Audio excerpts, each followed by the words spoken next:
Hello everyone, and welcome to Bias's presentation of Arcadia.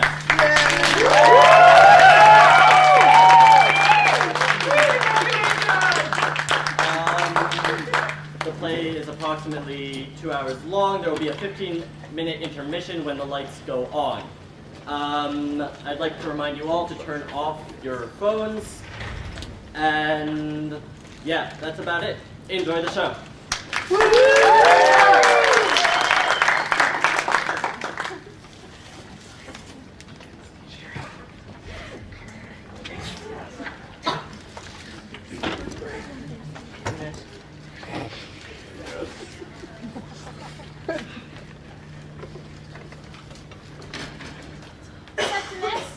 What is carnal embrace? Carnal embrace is the act of throwing one's arms around a side of beef. Is that all? A haunch of venison well hugged, an embrace of grouse. Caro carnis is Latin, feminine, the flesh. Is it a sin? Not necessarily, my lady, but when it is a sin of the flesh, QED. We had caro in our Gaelic wars. The Britons lived on milk and meat, lactate et carno vivante. I'm sorry, King of the seas fell on stony ground. Oh, that was the sin of owning, wasn't it, Septimus? Yes, he was giving his brother's wife a Latin lesson, and she was no more wise at the end of it than at the beginning. I thought we found any proof of Fermat's last theorem. It is very difficult, Septimus. You will have to show me how. If I knew how, there'd be no reason to ask you. Fermat's last theorem has kept people busy for 150 years. I was hoping it would keep you busy long enough for me to read Mr. Chatter's poems in praise of love, with only the distraction of its own absurdities. Mr. Chatter has written a poem? Let me clarify. He believes he's written a poem, yes. Although I can see there might be more carnality in your algebra than in Mr. Chatter's couch of errors. It was not my algebra. I heard Jellyby telling Cook that Mrs. Chatter was discovered in the gazebo in carnal embrace. With whom exactly? Did Jellyby happen to say? What do you mean, with who? With what? The whole idea is absurd. Where did this story come from? Mr. Noakes. Mr. Noakes? Papa's last gardener. He was taking bearings in the garden when he saw, through his spyglass, Mrs. Chatter in the gazebo at carnal embrace. And you mean to tell me that Mr. Noakes told the butler? No, Mr. Noakes told Mr. Chatter. Jellyby was told by the groom, who overheard Mr. Noakes telling Mr. Chatter in the stable yard. So, thus far, the only people who know about this are the butler, the groom, the cook, the gardener, and Mrs. Chatter's husband, the poet. And Arthur, who was cleaning the silver. And the boot boy. And now you. What else did he say? Mr. Noakes? No, not Mr. Noakes. Jellyby. You heard Jellyby. Cook hushed him almost as soon as he started. Jellyby did not see that I was being allowed to finish yesterday's upstairs rabbit pie before I came to my lesson. I think you have not been candid with me, Septimus. A gazebo is not, after all, a meat larder. I never said my definition was complete. Is carnal embrace kissing? Yes. And throwing one's arms around Mrs. Chatter? Yes, now, Fermat's... I thought as much. I hope you are ashamed of yourself. I, my lady? If you do not teach me the true meaning of things, who will? Yes. I am ashamed. Carnal embrace is sexual congress, which is the insertion of when a mummy and daddy love each other very much, a special kind of hug. Fermat's last theorem, by contrast, supposes that there are an x, y, and z are whole numbers each raised to the power of n. The sum of the first two can never equal the third when n is greater than 2. Ew! Nevertheless, that was his theorem. It is disgusting and incomprehensible! Now, when I am grown to practice it myself, I shall never be able to do so without thinking of you. Thank you very much, my lady. Was Mrs. Chatter down this morning? No, tell me more about sexual congress. No, there's nothing more to be said about sexual congress. Is it the same as love? Oh no, it's much nicer than that. I am teaching, Jellyby. Beg your pardon, Mr. Hodge. Mr. Chatter said it was urgent to receive his letter. Thank you, Jellyby. Thank you, Jelly. He asked me to give you a reply.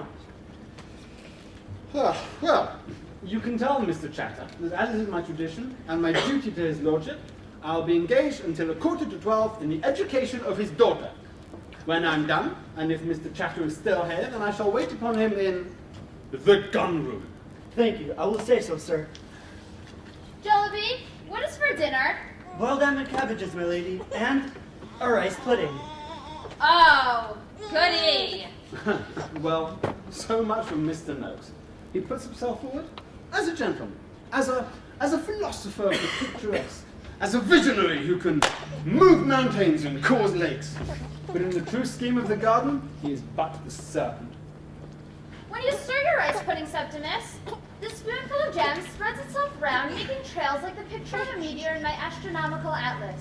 But if you stir backwards, the jam does not come together again.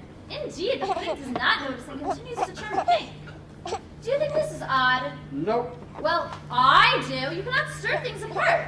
No more you can. Time must never run backwards. And since it will not, we stir our way onwards, mixing as we go. Order into disorder, through to disorder, until pink is complete, unchanging and unchangeable. This is known as free will, or self-determination. Septimus, do you think God is a Newtonian? Septimus, am I the first person to have thought of this? No. I haven't said yet. If everything, from the furthest planet of the universe to the smallest atom of our brain, acts according to Newton's law of motion, what becomes a free will? No. God's will, then. No. Sin? No. Well, go on, then. If you could stop every atom in its position and direction, and if your mind could comprehend all the actions thus suspended, then, if you were really, really good at algebra, you could write the formula for all the future. And although nobody could be so clever as to do it, the formula must exist just as if one could. Yes. As far as I know, you are the first person to think of this. You should know. In his copy of Arithmetica, Fermat wrote that he'd actually found a wonderful proof for his theorem, but the margin being too small for his purpose, he didn't have room to extend it. That note was found after his death, and from that day to this... Oh, I see now. The answer's perfectly obvious. I think this time you overreached yourself. Mr. Chatter, perhaps my message miscarried. I'll be at your liberty at 11:45, if that is convenient. It is not convenient, sir. My business will not wait. Well, then perhaps you share Lord Croom's opinion that your business is more important than his daughter's education. I do not, but if you like, I will ask his lordship to settle the point. My lady, take Fermat into the music room. There'll be an extra spoonful of jam if you can find his proof. There is no proof, Septimus. The thing that is perfectly obvious is that the note in the margin was a joke to make you all mad. Out now.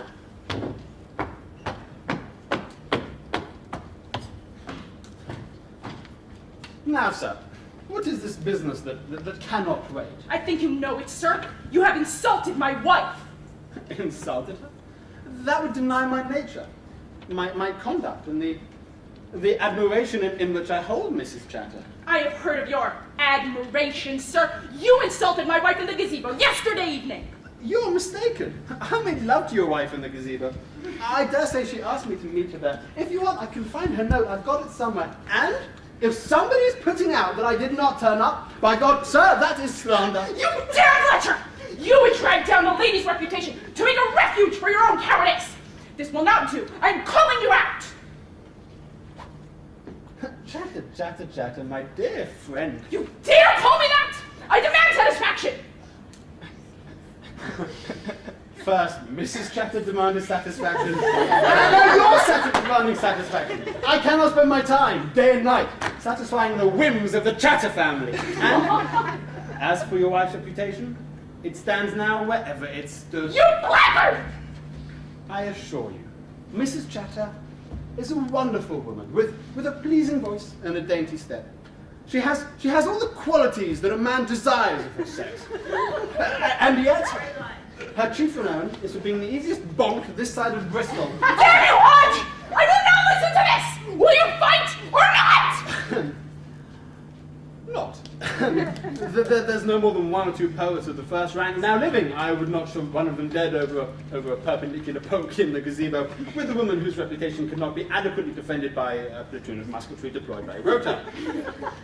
Ha! You say so. And, who are the others? In your opinion, no. This goes very ill, Hodge. I will not be flattered out of my course. You say so, do you? I do. I would say the same to Milton, were he not already dead. Not the part about his wife, of course. But among the living, Mr. Southey? Oh, Southey, I would kick him the balls myself. Yes, he has fallen off. I admired Thalaba quite, but Maddock, dear me. But we are straying from the business here. You took advantage of Mrs. Chatter, and if it were not bad enough, it would seem that every stable boy is Damn me, going Chatter. Have you not heard a word I said? I have heard you, sir, and I will not deny that I welcome your regard. God knows one is little appreciated if one stands outside the coterie of hacks and placemen as right Geoffrey in Edinburgh. My dear sir, they judge a bird by the placement of Lord Holland's table. By heaven, you are right. And I would very much like to know the name of the scoundrel who slandered my verse drama, The Maid of Turkey, and the Piccadilly Recreation, too. The Maid of Turkey. I have it by my bedside, you know. When I cannot sleep, I pick up the Maid of Turkey like an old friend. Well, there you are. And the scoundrel wrote he would not give it to his dog for dinner, were it covered in bread sauce and stuffed with chestnuts. When Mrs. Chatter read that, she wept, sir. She wept, and would not give herself to me for a fortnight, which recalls me to my purpose. The new poem, however, will make your name perpetual. Is that your estimation? No, that is my intent. Is it? Is it? Well. What? You see, I have here an early copy, sent to me for review. I say review, but I'm talking of an extensive appreciation of your gifts and securing your rightful place in English literature. Well, I say, that is very, you have written it? Not yet. And how long? To be done right, it first requires several rereadings of your book, both your books, in fact, and then I compare them to other modern works for a case of deference and disdain. I take notes, of course, and when my mind is clear and my spirit is at rest. Did Mrs. Chatter know of this before you? You know, I think she very likely did. There is nothing that woman would not do for me. Now you have insight to her character. Yes, by God, she is a wife to me, sir. And for that alone, I would not make her a widow. Captain Bryce once made the same observation. Captain Bryce did? Mr. Hodge, allow me to inscribe your copy in happy anticipation. Lady Thomasina's pencil will serve us. You mean to tell me that your connection to Lord and Lady Groom you owe to her lady's brother sleeping with your wife? What? No! It was all a mistake, sir. A misunderstanding. But a fortunate mistake, sir. It brought me the patronage of a captain of His Majesty's Navy, the brother of a countess. I do not think Mr. Walter Scott could say as much. And here I am, a respected guest at Sidley Park. Well, at least you can say you've received satisfaction. Oh! Ah, Mr. Noakes, my muddy metal friend, where is your spyglass? I beg your pardon. I thought her ladyship. Excuse me. To my friend Septimus Hodge, who stood up and gave his best on behalf of the author. Ezra Chatter. At Sidley Park, Derbyshire, April 10th, 1809. There, sir. Something to show your grandchildren. This is handsome. This is more than I deserve. Mr. Noakes, what do you say? Dear God, not the gazebo. Mr. Noakes, what is this I hear? Not only the gazebo, but the boathouse, the Chinese bridge, the shrubbery. God, sir, the shrubbery? Mr. Noakes will have it, sir. Mr. Noakes, this is monstrous! I am glad to hear it from you, Mr. Hodge. May I return now? No, you may yes, not. let her stay, unless folly is worth 2 in wisdom. Is Sidley Park to be an Englishman's garden or a haunt for Corsican brigands? That's not hyperbolized, sir. It is rape, sir. It's the modern style. Regrettable, of course, but so it is. Mr. Chatter, you show too much submission. Mr. Hodge, I appeal to you. My lady, I regret the boathouse. I sincerely regret the boathouse. And the Chinese bridge up to the point. Actually, no. The Chinese bridge was fan-bloody-tastic. but the shrubbery I would reject with contempt. Mr. Chatter, would you take the word of this jumped-up, jobbling gardener who sees carnal embrace in every nook and cranny of the landscape? Septimus, they are not speaking of carnal embrace. Are you, Mama? Certainly not. What do you know of carnal embrace? Everything thanks to Septimus. In my opinion, Mr. Hope's scheme for the garden is perfect. It's a Salvatore. What does she mean? Salvatore Rosa, your ladyship, the painter. His work is indeed the very exemplar of the picturesque style. Hodge, what is this? She speaks from innocence, not from experience. You call it innocence? Has he ruined you, child? Septimus, how is a ruined child different from a ruined castle? On such a question, I should defer to Mr. Noakes. A ruined castle is picturesque. Well, that is the main difference. Sir, I teach the classical authors. If I do not elucidate their meanings, who will? As her tutor, you have a duty to keep her in ignorance. Do not dabble in paradox, Edward. It puts you in danger of fortuitous wit. Thomasina, wait in your bedroom. Yes, Mama. I did not intend to get you into trouble, Septimus. I am very sorry for it. It is plain that there are some things a girl is allowed to understand, and these include the whole of algebra. But there are others, such as embracing a side of beef, that must be kept from her until she is old enough to have a carcass of her own. 1 moment. What is she talking about? Meat. Meat? Thomasina, you had better remain. It would seem that your knowledge of the picturesque exceeds anything the rest of us can offer. Mr. Hodge, ignorance should be like an empty vessel waiting to be filled at the well of truth, not a cabinet of vulgar curios. Mr. Noakes, now at last it is your turn. Thank you, my lady. Your drawing is a very wonderful transformation. That is my opinion. I would not have recognized my own garden were it not for your ingenious book. Is it not? Look, here is the park as it appears to us today, and here as it might be when Mr. Noakes has done with it. Where there is the familiar pastoral refinement of an Englishman's garden, here is an eruption of gloomy forests and towering crags, of ruins where there was never a house, of water dashing against rock where there was neither a spring nor a stone I could not throw the length of a cricket pitch.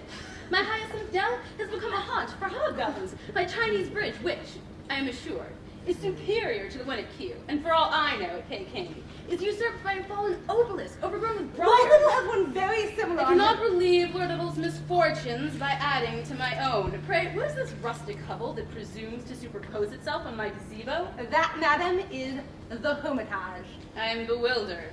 It is all irregular, Mr. Noakes. It is, sir. Regular is one of the chiefest principles of the picture. But Sidley Park is already a picture, and a most amiable picture too.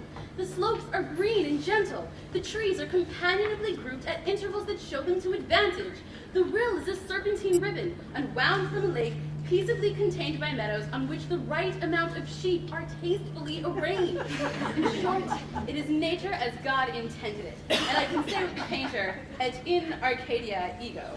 Here I am in Arcadia, Thomasina. Yes, Mama, if you would have it so. Is she correcting my taste or my translation? Neither are beyond correction, Mama. It was your geography caused the doubt. Something has occurred with the girl since I saw her last, and surely that was yesterday. How old are you this morning? 13 years and 10 months, Mama. 13 years and 10 months. She is not due to be pert for another 6 months at the earliest, nor to have notions of taste for much longer than that. Mr. Hodge, I hold you accountable. Mr. Noakes, back to you. Thank you, my lady. You have been reading so many novels by Mrs. Radcliffe, that is my opinion. This is a garden for the Castle of Otranto, or the Mysteries of Udolpho. The Castle of Otranto, my lady, was written by Horace Walpole. Mr. Walpole, the gardener? Mr. Chatter, you are a most welcome guest at Sidley Park, but while you are one, the Castle of Otranto was written by whomsoever I say it was. Otherwise, what is the point of being a guest? Or having one? Well, the guns have reached the brow. I will speak to his lordship on the matter, and we will see by and by. Hi, your friend has got down the pigeon, Mr. Hodge. Bravo, sir. The pigeon, I'm sure, fell to your husband or your son. My old school friend was never much of a shot. Yes, to Augustus. Bravo, lad! Oh, come along. Where are my troops? My dear Mr. Hodge. Pop, pop, pop! I have grown up in the sound of guns like a child of the siege. Pigeons and rooks in the close season, grouse on the heights from August, and pheasants to follow. Partridge, snipe, woodcock, teal, pop, pop, pop, and the culling of the herd. Pop has no need of the recording angel. His life is written in a game book. A calendar of slaughter. And it's, even in Arcadia, there am I. Oh, phooey to death. I will put in a hermit, for what is a hermitage without a hermit? Are you in love with my mother, Septimus? You must not be cleverer than your elders. It is not polite. Am I cleverer? Unfortunately, much. Then I'm sorry for it. Oh, Mrs. Chatter came to the music room with a note for you. She said it was of scant importance and that therefore I should deliver it to you with the utmost safety, urgency, and discretion. Does carnal embrace addle the brain? Invariably. There, I have made him like John the Baptist. Huh, how biblical.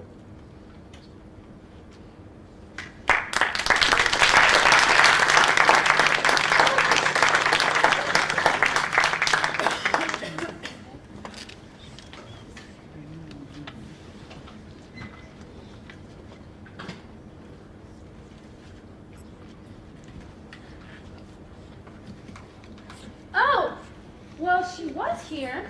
Ah, yes, the French window. Yeah, hang on. Oh, sword! Here's an idea. Here's an idea. You stay here. Save you tramping about. She spends a good deal of time in the garden, as you may imagine. Yes, why?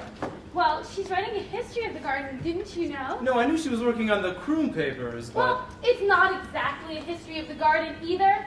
It's complicated. I'll let Hannah explain it. She's... So, you're having a garden party? The annual dressing up and general drunkenness. The old hags, they won't have it in the house anymore. At one time, we had to bag back a teapot from Christie's nearly in the nick of time. Since then, anything that can be destroyed, stolen, or vomited on has been removed. Tactfully, or tactlessly, I should say. Listen, would you mind not mentioning my name to Miss Jarvis just yet? Oh, all right. More fun to surprise her, would you mind? Okay, should I give you another name just for the moment? Why not? How about a different bird? Nightingale. It's not really you.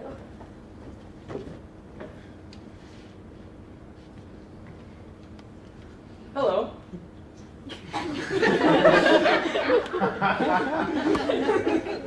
Sword! Sword! Sword! Sword! Sword! Hello! Hello! She's in the garden looking for, Where is everything? It's been removed. Is it the dance is on the tent, isn't it? Yes, but I believe this is en route to the nearest toilet. Where's the commode? I need the commode. Well, what's wrong with the toilet? It's got the game books in it. The toilet has what the commode has. Is anyone looking after you? Yes, I'm Bernard. I wrote a letter to Lord Crew, but I never received a reply. Did you type it? What? Was your letter typewritten? Of course. Yeah, my father never responds to typewritten letters. Ah, here you are, Lightning.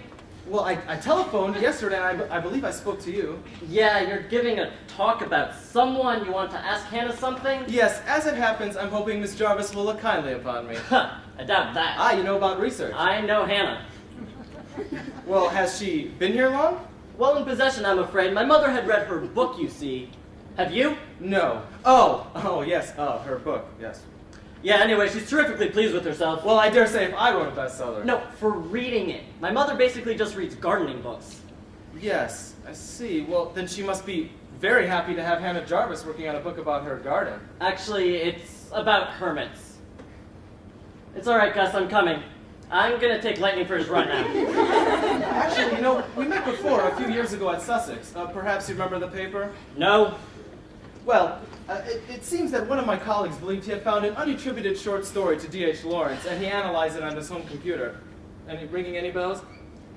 Well, by analyzing sentence structure and so forth, this chap proved that the story had indeed been written by the same man as Women in Love. To my inexpressible joy, one of your maths mob proved that under the same statistical basis, D.H. Lawrence had written much of the previous day's Brighton and Hove Argus and the Harry Potter novels.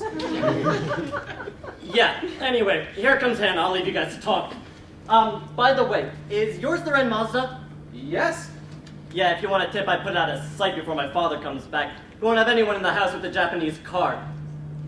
Are you gay? No! Even so.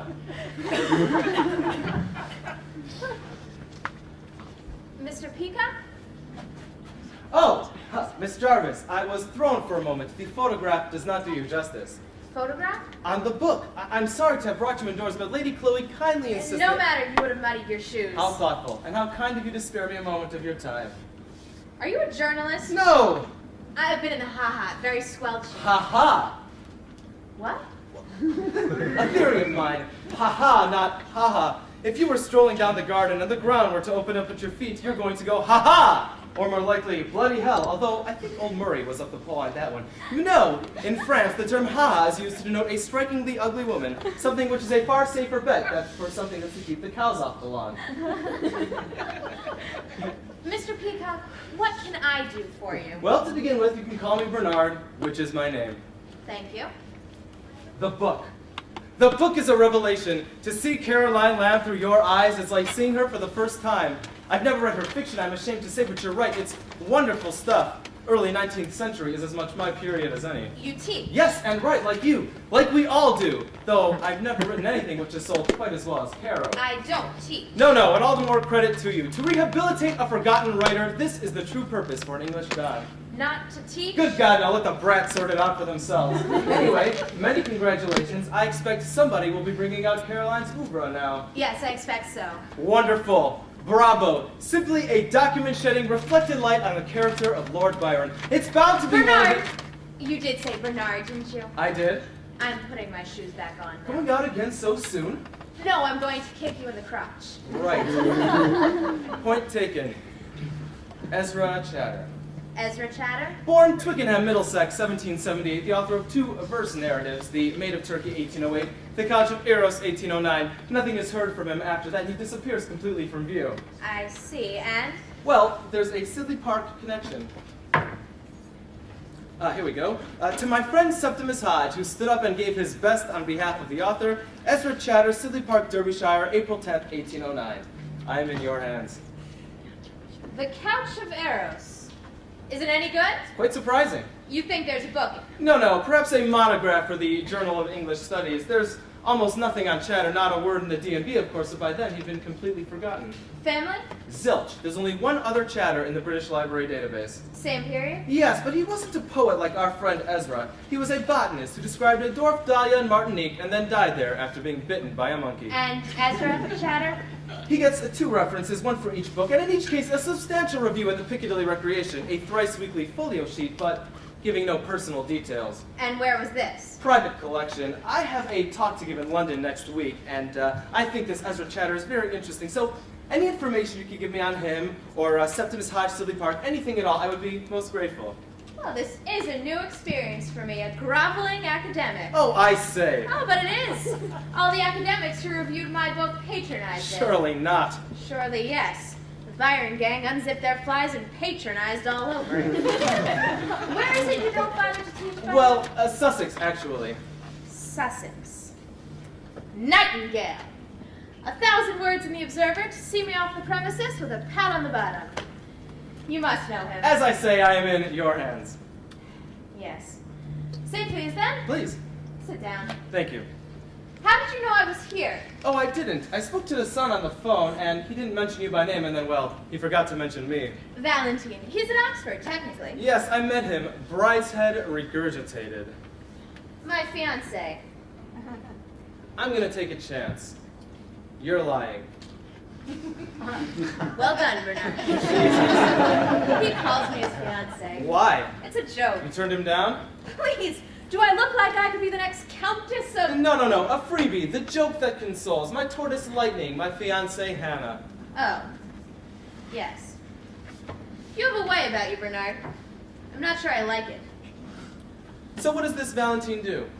He's a postgrad, biology. No, he's a mathematician. Well, he's doing grouse. Grouse? Not real grouse, computer grouse. Who's the one who doesn't speak? Gus. What's the matter with him? I didn't ask. And the father sounds like a lot of fun. Yeah.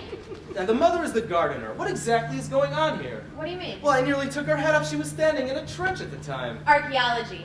The house had a formal Italian garden until about 1740. Lady Croom's interested in garden history, so I sent her my book. It contains, as you know if you've read it, which I'm not assuming you have, a rather good description of Caroline's garden at Brockett Hall, so I'm here now helping Hermione. Hermione, first name basis. The records aren't usually complete. They've never been worked on. I'm beginning to admire you. Aw, before it was BS? Completely. You know, the photograph does you justice. I'm not so sure that the book does. Septimus Hodge was the tutor. Atta girl. His pupil was the Croom daughter. The son was at Eton. Septimus lives in the house. The paybook specifies allowances for wine and candles, so not quite a guest, but rather more than a steward. His letter of self-recommendation is preserved among the papers. I can dig it out for you. He was at Cambridge, if I recall, studied mathematics and natural philosophy, so scientist as much as anything. I'm impressed. Thank you. And chatter? Nothing. Nothing at all? Afraid not. What about the library? The catalog was done in the 1880s. I've been through the lot. Books or catalog? Catalog. Ah, pity. Sorry. What about the letters? Does he pop up in them at all? Nope, and I've been pretty thorough in your period, because of course it's my period too. Is it? Actually, I'm not so sure I understand what you're The talking about. Sidley Hermit. Ah, who's he? He's my peg for the nervous breakdown of the romantic imagination. I'm doing landscape and literature, 1750 to 1834. Well, what happened in 1834? My hermit died. Of course. What do you mean, of course? Well, you know, Coleridge also died in 1834. So he did. That's a stroke of luck. Thank you, Bernard. Here, look. The only known likeness of the Sidley Hermit. Very biblical. Drawn in by a later hand, of course. The hermitage didn't yet exist when Noakes did the drawing. Noakes the painter? A landscape gardener. He'd do these books as a sort of prospectus for his clients. Before and after, you see? This is how the garden all looked until, say, 1810. Smooth, undulating serpentine, open water, clumps of trees, classical boathouse. Lovely. The real England. Don't be ridiculous, Bernard. There's an account of my hermit in a letter by your illustrious namesake. Florence? What? Oh, nothing. Nothing. Thomas Love. Oh, of course, Uncle Tom. I found it in an essay on hermits and anchorites published in the Cornhill magazine in the 1860s. Peacock calls him not one of your village simpletons to frighten the ladies, but a savant among idiots, a sage of lunacy. An oxymoron, so to speak. Yes. What? Oh, nothing. Go on. Here, 1862.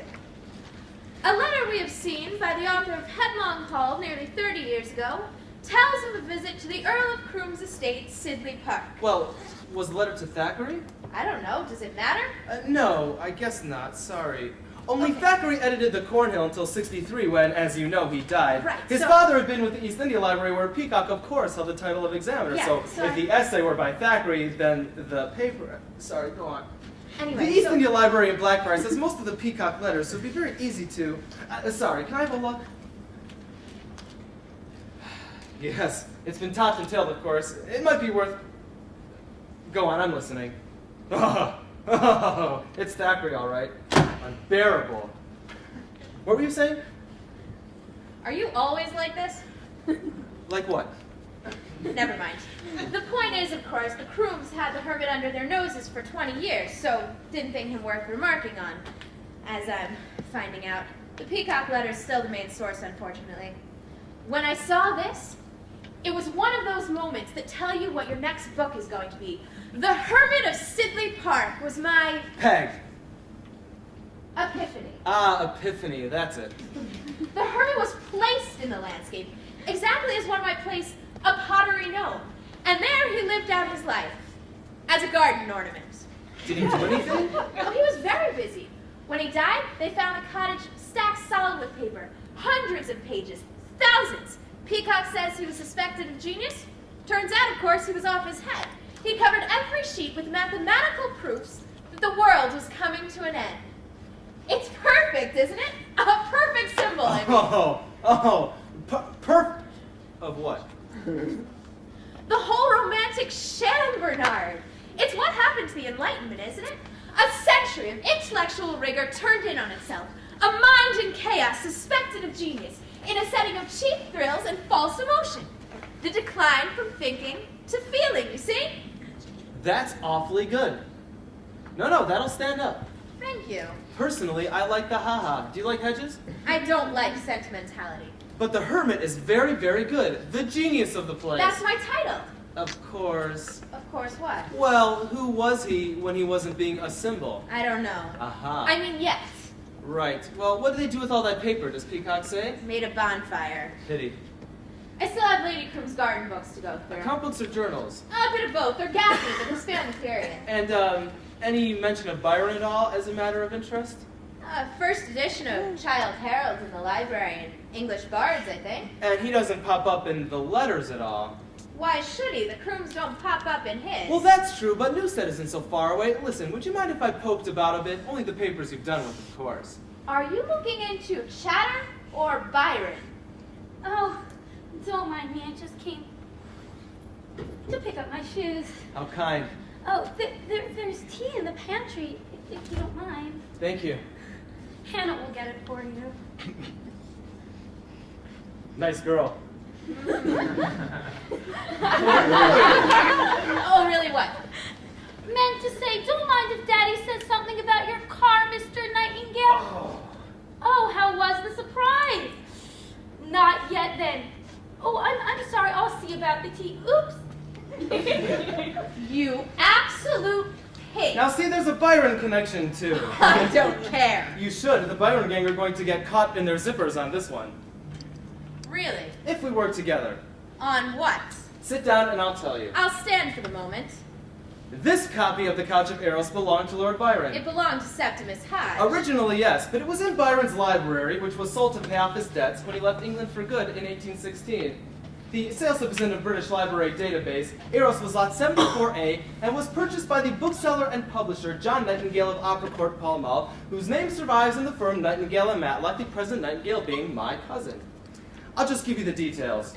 1939, stock removed to Nightingale Country House in Kent. 1945, stock returned to bookshop. Meanwhile, previously overlooked box of early 19th century manuscripts languishes in Country House cellar until the house is sold to make way for the Channel Tunnel railing. Eros is discovered with sales slip from 1816 inside. Photocopy available for inspection.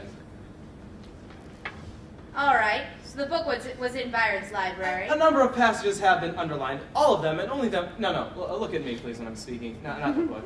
All of them were used word for word in the review of the Couch of Eros in the Piccadilly Recreation, April 30th, 1809. The reviewer begins by calling reference to his previous notice in the same periodical of the Maid of Turkey. Well, the reviewer's obviously Hodge, my friend Septimus Hodge, who stood up and gave his best on behalf of the author. Well, that's the point. The Piccadilly ridiculed both books. Do the reviews read like Byron? They read a damn sight more like Byron than Byron's review of Wordsworth the previous year.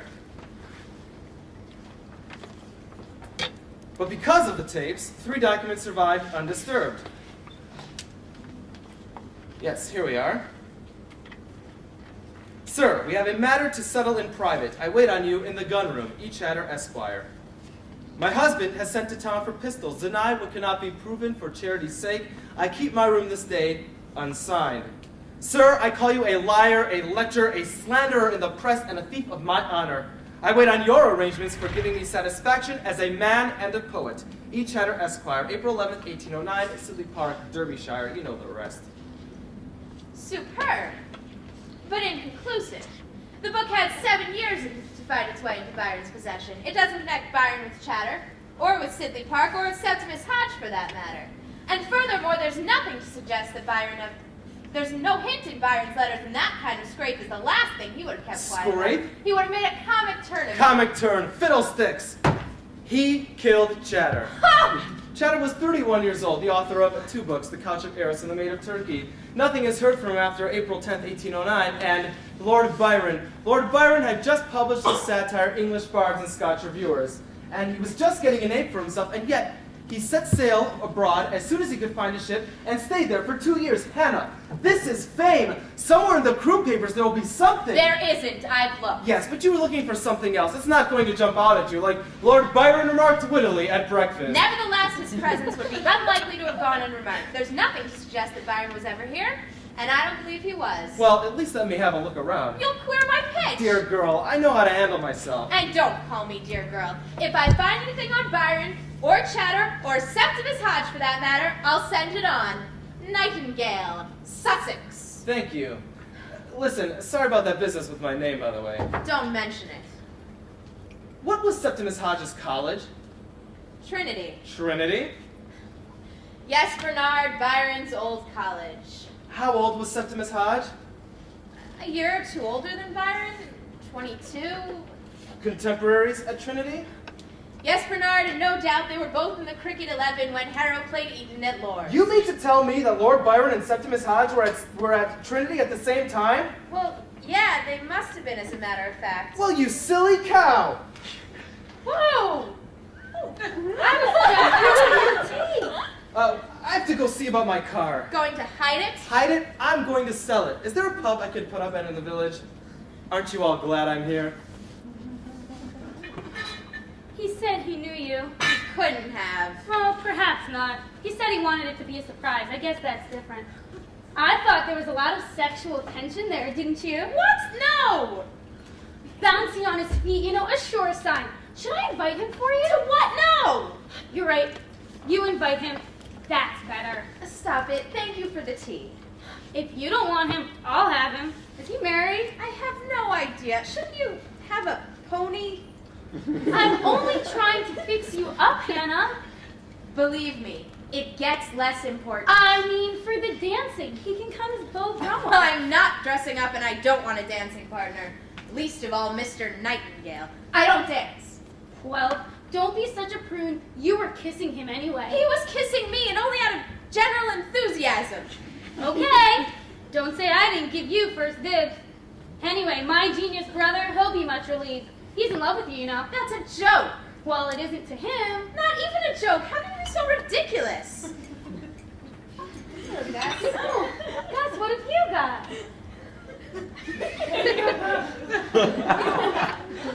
Thank you. Told you so. Thank you.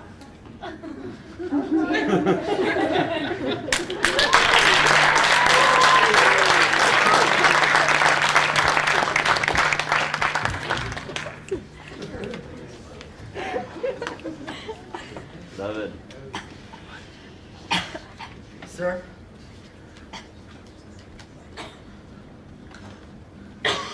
Why have you stopped? Solio incessa in igne, seated on a throne in the fire, and also on a ship, sedebat regina, That will be all, Genevieve, thank you. I will say so, sir. the wind smelling sweetly, purpurias velis, by wither from purple. Try to put some poetry into it. How can I if there's none in the Latin? Oh, so you're a critic? Is the queen died out? No? Who's the poet? You know the poet. I know the poet.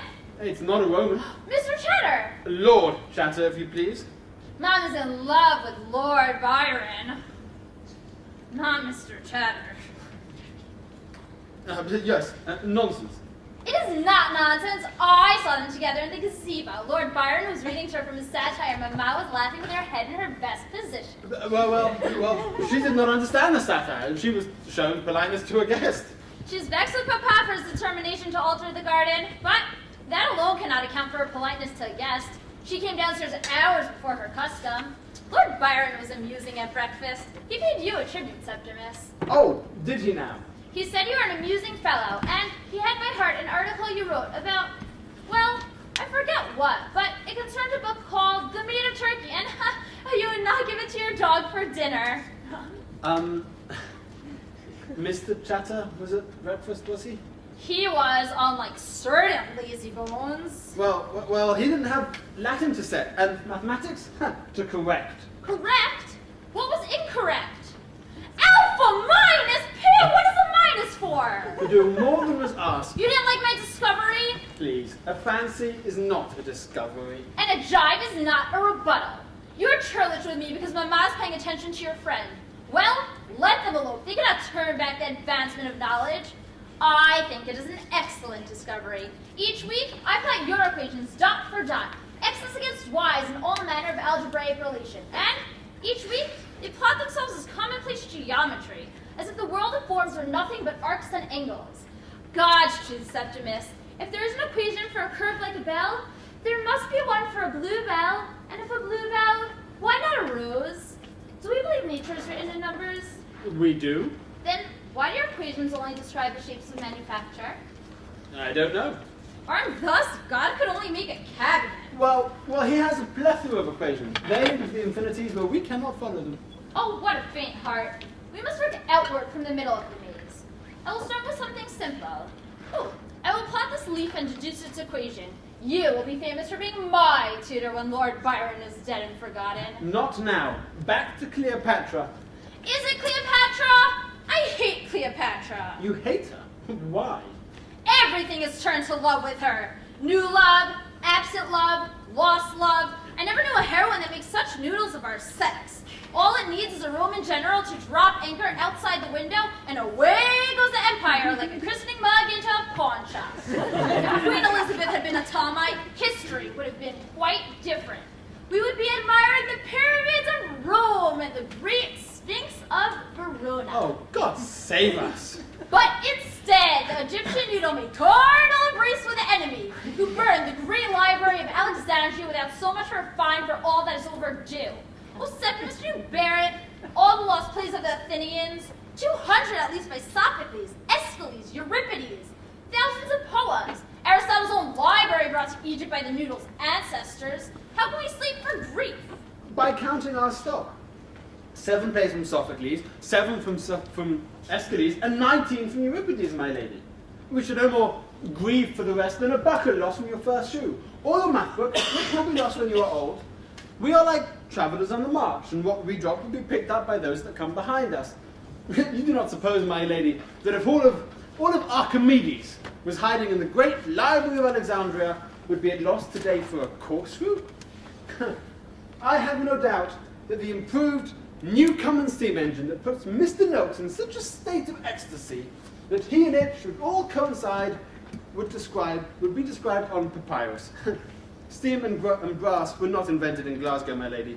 Now, let me attempt a free translation for you. At Harrow, I was better than this Lord Byron.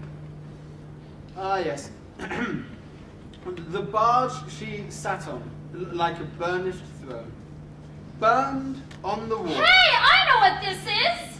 The poop was a beaten god. Hey, this is Shakespeare, Eugene! I hope you die! Up all the sails. Good God, man! What have you told her? Told her? Told her what? Hodge!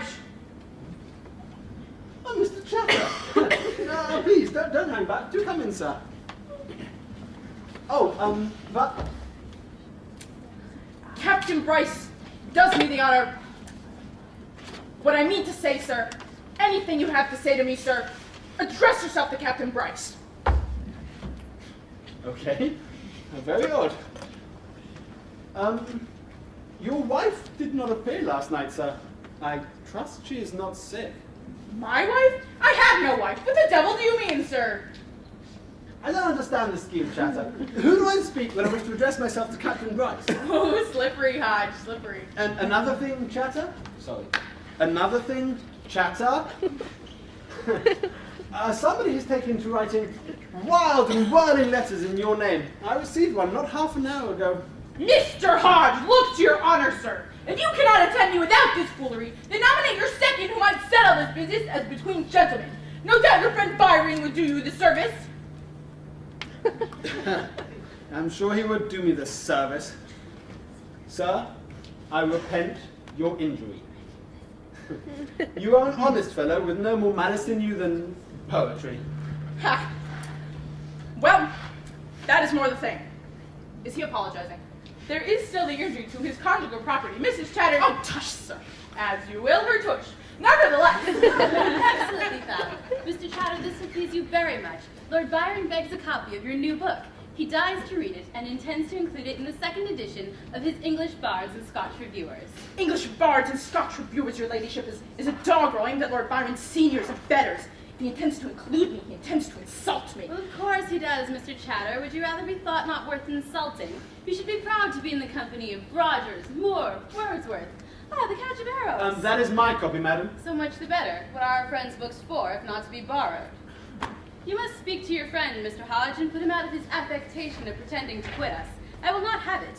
He says he is determined on the Malta packet sailing out of Falmouth. His head is full of Lisbon and Lesbos and his portmanteau of pistols, and I have told him it is not to be thought of. The whole of Europe is in a Napoleonic fit. All the best ruins will be closed, the roads entirely blocked with the movements of armies, the lodgings turned to billets, and the fashion for godless republicanism has not yet arrived at its natural reversion. He says his aim is poetry. One doesn't aim at poetry with pistols. At poets, perhaps. I charge you to take command of his pistols, Mr. Hodge. He is not safe with them. His lameness, he confessed to me, is entirely the result of his habit from boyhood of shooting himself in the foot. What is that noise? Oh, that is the new Broadway pianoforte, madam. Our lessons are at a very early stage. Yes, well, restrict your lessons to the piano side of the instrument and let her loose on the forte when she has learned something.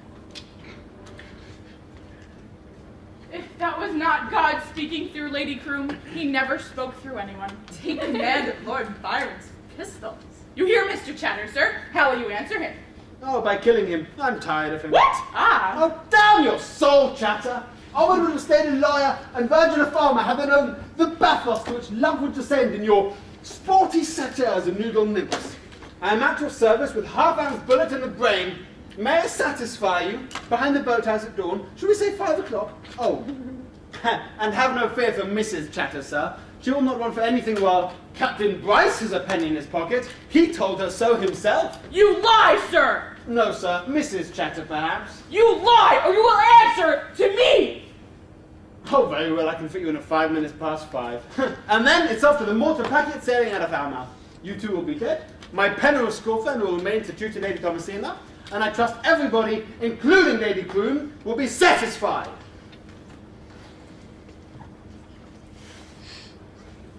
He's all bluster and bladder. Not to worry, Chatter. I'll avenge you. No, but...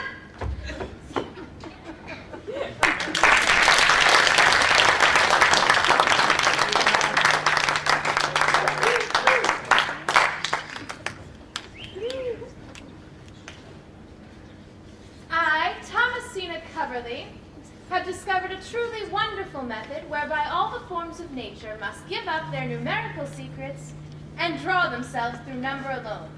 This margin being too mean for my purpose, the reader must look elsewhere for the new geometry of irregular forms discovered by Thomasina Coverley. Does it mean anything? I have no idea, except for the math. I meant the math. Well, it's an iterated algorithm. What's that? It's an algorithm that's been... Jesus. Okay, so look. The numbers on the left-hand page are showing what the graphs are doing on the right-hand page, but it's all on different scales. See, like, each graph is a detail of the previous graph blown up. Like you blow up the detail of a picture, and then a detail of a detail, and so on, forever. Or in her case, until she ran out of room. Is it difficult?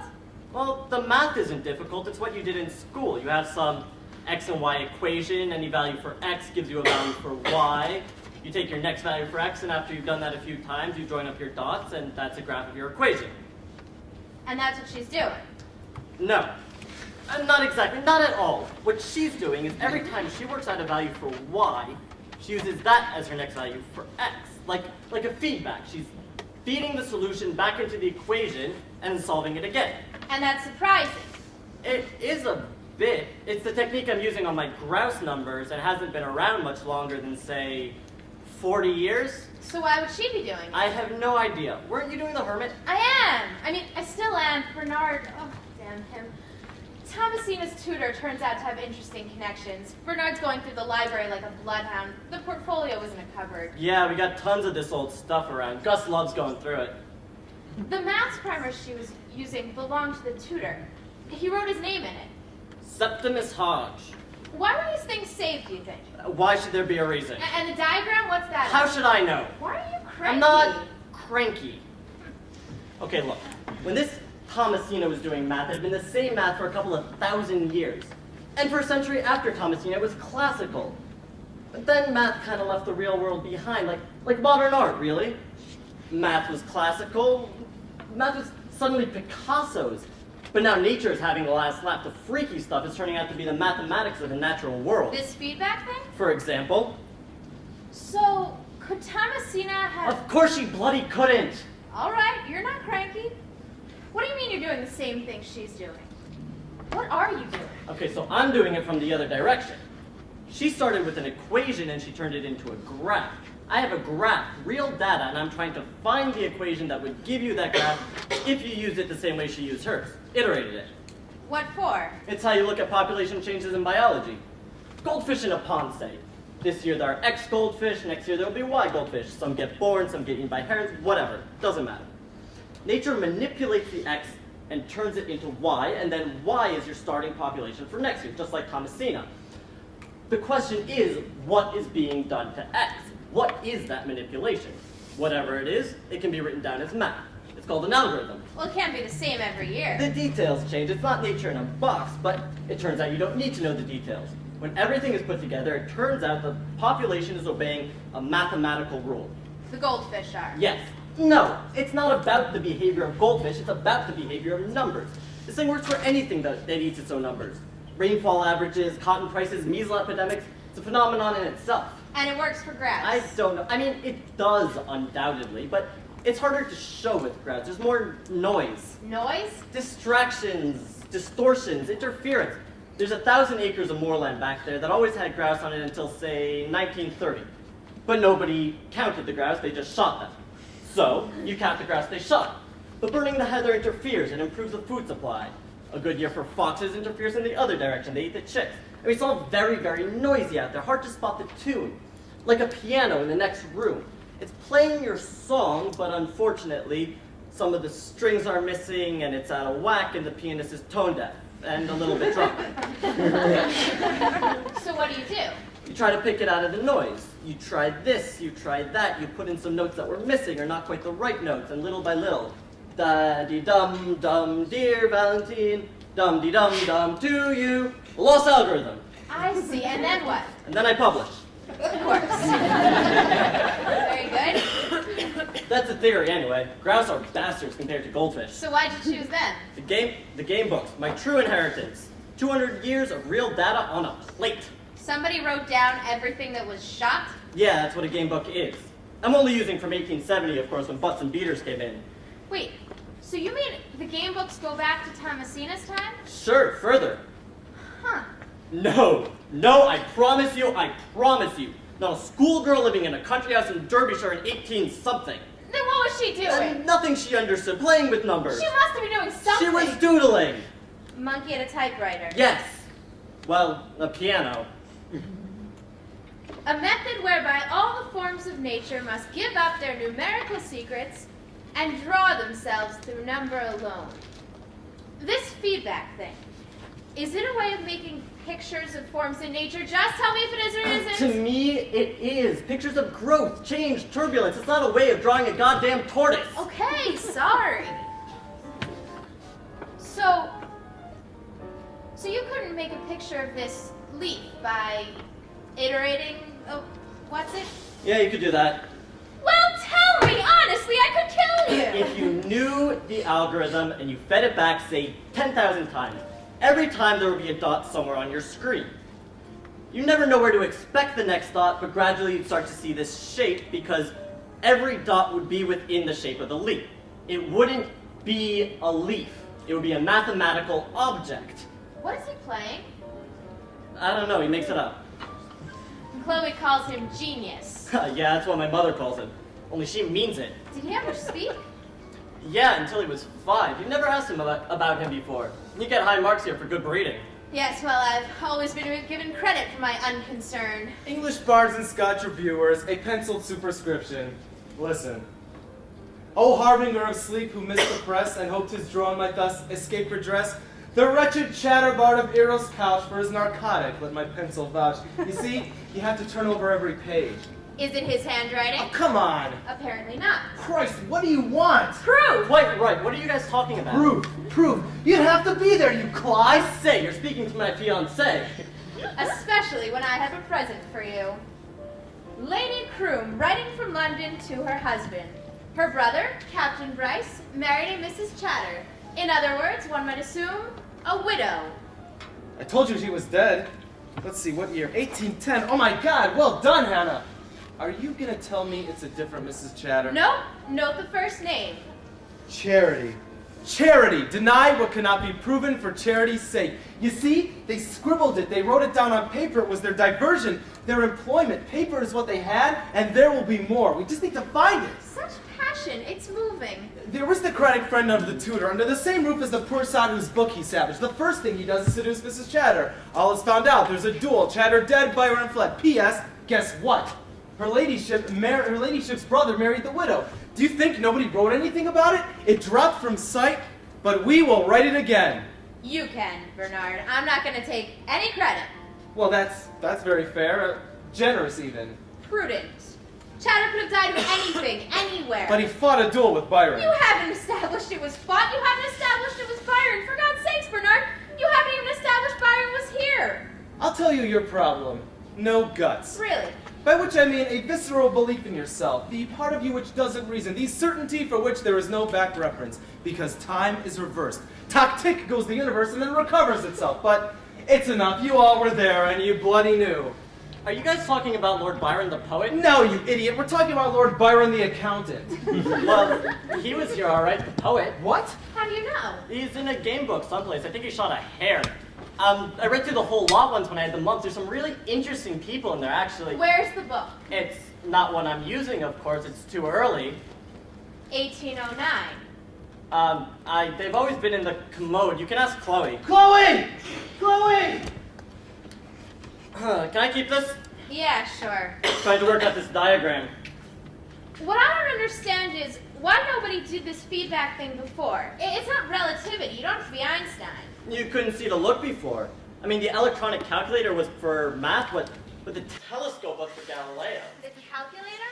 Sure, there wasn't enough time before. There weren't enough pencils. Enough time and pencils and the boredom? No, you have to have a reason for doing it. We're going to get the dressing up box. Wait, is that all? He hates shouting. I'm sorry, is that it? No, you'd also have to be insane.